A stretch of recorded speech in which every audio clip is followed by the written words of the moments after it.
ये है समुद्र में बसा हुआ एक लाइट हाउस जिसे गाइड करने के लिए 1.2 मिलियन एनुअल सैलरी दी जाएगी, यानी 30 करोड़ रुपए सिर्फ इस लाइट हाउस को गाइड करने के लिए। यहाँ पर कोई भी आपका बॉस नहीं होगा जो कि आपके ऊपर नजर रखेगा। अब जब चाहे उठ सकते हो, जब चाहे सो सकते हो, या फिर दिन भर मछली पकड़ सकते हो। जो आपका दिल चाहे वही कर सकते हो, मगर ध्यान यह रखना है कि इस लाइट हाउस के ऊपर जो बल्ब लगा हुआ है वो हमेशा जलता ही रहे। बस यही आपका काम है। मगर लाइट हाउस के बारे में अच्छी बातें तो यहीं पर खत्म हो जाती है, मगर बुरी बात यह है कि यह लाइट हाउस दुनिया की सबसे खतरनाक जॉब में से एक है, जहाँ अक्सर आपका सामना समुद्र में उठ सी वेब से हमेशा होता रहेगा। इससे पहले इस जॉब के लिए आप अप्लाई करो या बात भी जान लो कि यह लाइट हाउस समुद्र के बीचों बीच स्थित है, जहां ना तो कोई नेटवर्क होगा और ना ही कोई इसके आसपास इंसान रहेगा, और जमीन तो दूर की बात है। इस लाइट हाउस को लोग जुमान लाइट हाउस कहते हैं, जहां अक्सर मौसम बिगड़ती रहती है और लहरें तो जुमान लाइट हाउस के 10 मीटर ऊपर तक पहुंच जाती है। इस काम में जान जाने की खतरा भी हो सकता है। सन 1989 में एक भयंकर तूफान के दौरान एक फोटोग्राफर लाइट हाउस के ऊपर लगातार उठ रही सी वेब का फोटो खींच रहा था। तभी लाइट हाउस के अंदर मौजूद कीपर, जिसे हेलीकॉप्टर की आवाज की वजह से वे सोचा कि बचाव अभियान आ चुका है, और वह छिपने के बजाय लाइट हाउस से बाहर निकल जाता है। इस पॉइंट ऑफ टाइम तक लहरें इतनी ज्यादा खतरनाक हो चुकी थी कि वह सीधा जाकर लाइट हाउस से टकरा जाती है। इस फोटो में आप साफ साफ देख सकते हैं कि लाइट हाउस का गार्ड पूरी तरह से लगभग मर ही चुका था, लेकिन समय रहते ही लाइट हाउस में मौजूद प्रवेश द्वार के सामने स्टील के दरवाजे के पीछे छिपने में कामयाब रहता है, जिससे उनकी जान बच जाती है। इससे आप अंदाजा लगा सकते हो कि यह जॉब कितनी ज्यादा खतरनाक है। मगर अभी तक आपके मन में यह सवाल जरूर आया होगा कि आखिर इस लाइट हाउस को बनाया ही क्यों गया होगा, और सबसे इम्पोर्टेंट बात, आखिर इस लाइट हाउस का लाइट जलना इतनी जरूरी क्यों है। तो आइए जानने की कोशिश करते हैं इस वीडियो में। इसे जानने से पहले हमें जानना यह होगा कि इस लाइट हाउस का आविष्कार कैसे हुआ था।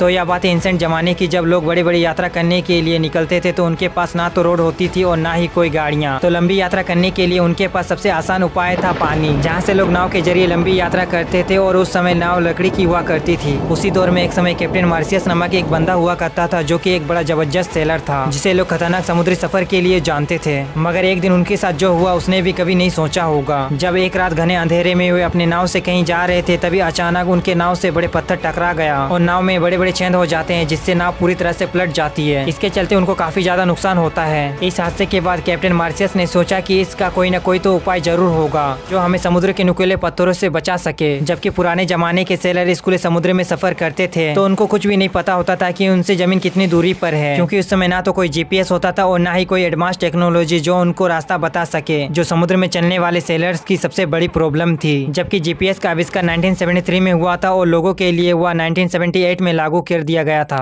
यहाँ तक कि हम कभी कभी गूगल मैप को देखकर भी गलत टर्न ले लेते हैं, जबकि पुराने लोग तो क्या ही कर लेते, और उनका एक ही मात्र सहारा था सूरज और रात के समय में तारे, जिन्हें देखकर वे अक्सर रास्ते का पता लगाया करते थे। इसके अलावा उनके पास बहुत पुराने कंपास होते थे जो उन्हें रास्ता बताने का काम किया करते थे, लेकिन इससे भी रास्ते में पड़ने वाली प्रॉब्लम कम होने के बजाय काफी हद तक बढ़ गई। इसके कुछ ही दिन बाद कैप्टन एलिस अपने क्रू मेंबर के साथ पैसिफिक ओशन पार कर रहे थे। तभी रास्ते में अचानक काले बादल छा जाते हैं, जिससे आसमान के सारे तारे छिप जाते हैं, जिसे देखकर वे रास्ता का पता कर रहे थे। और इसी टाइम समुद्र के इस हिस्से में तूफान भी आ जाती है, जिससे लोग रास्ता भटक जाते हैं, और अगले ही दिन वे समुद्र के किसी अनजान जगह पर पहुंच जाते हैं, यानी वे भटक चुके थे पूरी तरह से। उनके पास ना तो खाने को खाना है और ना ही पीने को पानी। समुद्र में होने के बावजूद वे पानी नहीं पी सकते थे, क्योंकि समुद्र का पानी काफी ज्यादा खारा होता है। बिना खाना पानी के क्रू मेंबरों को तबीयत काफी ज्यादा बिगड़ने लग जाती है और कई क्रू मेंबर तो मर जाते हैं। इसके बावजूद जैसे तैसे वे एक आइलैंड पर पहुंच जाते हैं और वहीं पर वे स्टॉप करते हैं, और यहीं से इन्वेंशन होने वाला है दुनिया का सबसे पहला लाइट हाउस। इजिप्ट में मेडिटेरियन सी के साथ था एंशिएंट सिटी ऑफ अलेक्जेंड्रिया, और वहाँ का रूलर था प्टोलेमी ऑफ सेकंड फिलाडेल्फियस। इसका किंगडम उस समय एक प्रॉपर हब था ट्रेड के लिए, लेकिन इस किंगडम के लिए एक बहुत बड़ा प्रॉब्लम था इसकी लोकेशन। अगर आप इस फोटो को ध्यान से देखोगे तो आपको पता चलेगा समुद्र से इसके किनारे तक जाने के लिए कितने बड़े बड़े पत्थरों को पार करना पड़ेगा, और रात के समय घने अंधेरे के कारण कई जहाज इन नुकीले पत्थरों से टकराकर पानी में डूब जाते थे, और इन जहाजों में जो कार्गो लोड हुआ रहता है वह पूरी तरह से बेकार हो जाता है, जिसके चलते यहाँ पर मौजूद किंगडम को काफी ज्यादा नुकसान झेलना पड़ रहा था। किंग प्टोलेमी ने अपनी किंगडम की मेडिटेरियन रोड की सेफ्टी के लिए उस समय सबसे एक्सपीरियंस ब्रिटिश 2 आर्किटेक्चर को बुलाया गया, और उन दोनों को सभी हादसों के बारे में बताया गया। इन दोनों ने प्रॉब्लम को ध्यान में रखते हुए एक अनोखा सोल्यूशन को निकाला, यानी उन्होंने एक बड़ा सा रोशनी घर बनाने का निर्णय लिया, जिसमें एक बड़े से रोशनीदार घर को बनाना था जो कि समुद्र में चल रहे शिप को गाइड करेगा और पत्थरों से भी बचाने में मदद करेगा। इस प्रॉब्लम को देखते हुए काम जल्द से जल्द स्टार्ट कर दिया गया, मगर उन्हें भी नहीं पता था कि यह इतिहास की ग्रेट इंजीनियरिंग मार्वल होने वाली है एंशिएंट वर्ल्ड की, the ferrous of Alexandria. Alexandria के समुद्र किनारे फेरोस ऑफ अलेक्जेंड्रिया में बना यह लाइट हाउस उस समय काफी ज्यादा सुर्खियों में आ गया। इस लाइट हाउस की लंबाई 384 फीट थी, जिसको व्हाइट मार्बल से ही बनाया गया था। इस बड़े से लाइट हाउस के ऊपर बहुत बड़ी आग जला करती थी, जिसको लोग 24 घंटे लकड़ी और तेल की मदद से जलाया करते थे, जिसे लोग इतिहास के 8वें अजूबों में से एक माना करते थे उस दौर में। इस लाइट हाउस में टाइम के साथ धीरे धीरे बदलाव किए गए, यानी इसके डिजाइनर ने लाइट को और ज्यादा बढ़ाने के लिए मिरर और लेंसेज का उपयोग करने लगा, जिसकी मदद से समुद्र के मीलों दूर किसी भी शिप को इसकी रोशनी आसानी से दिखाई दे सके। इस लाइट हाउस के बनते ही यह खबर पूरी दुनिया भर में फैल गई, तो जितने भी समुद्र सेलर थे उन्होंने चैन की सांसें ली। इस लाइट हाउस के बनने के बाद अलेक्जेंड्रिया के समुद्र किनारे जितने भी शिप आते थे उनको गाइड करने की जरूरत नहीं थी, और इस तरह से यह उस समय दुनिया का पहला लाइट हाउस बन गया सेफ्टी के सिंबल के तौर पर। इसी को देखते हुए दुनिया के कई जगहों पर लाइट हाउस बनना शुरू हो गया, और उस दौर में जितने भी लाइट हाउस बनाए गए थे वे समुद्र के अधिकतर किनारे में ही बना हुआ था, जहाँ बड़े बड़े और नुकीले पत्थर होते थे। लेकिन समय के साथ साथ दुनिया भर में ट्रेड काफी ज्यादा बढ़ने की वजह से समुद्र के बीचों बीच कहीं पर भी ज्यादा पत्थर होते थे, तो वहीं पर लाइट हाउस को बना दिया जाता था, ताकि समुद्र में जितने भी गुजरने वाले शिप थे वे पत्थर से टकराकर डूब न जाए। इसी के चलते समुद्र के बीचों बीच आपको अक्सर लाइट हाउस देखने को मिलता है। पहले तो इन लाइट हाउसों में आग जला करती थी या फिर लैंप, जो कि उस समय प्रॉपर नहीं था। इसके साथ ही इलेक्ट्रिसिटी का भी इन्वेंशन हो गया था उस समय। इसी को देखते हुए सारे लाइट हाउसों पर आग को रिप्लेस करके बल्ब को लगा दिया गया, जो कि आग से काफी ज्यादा अच्छी थी।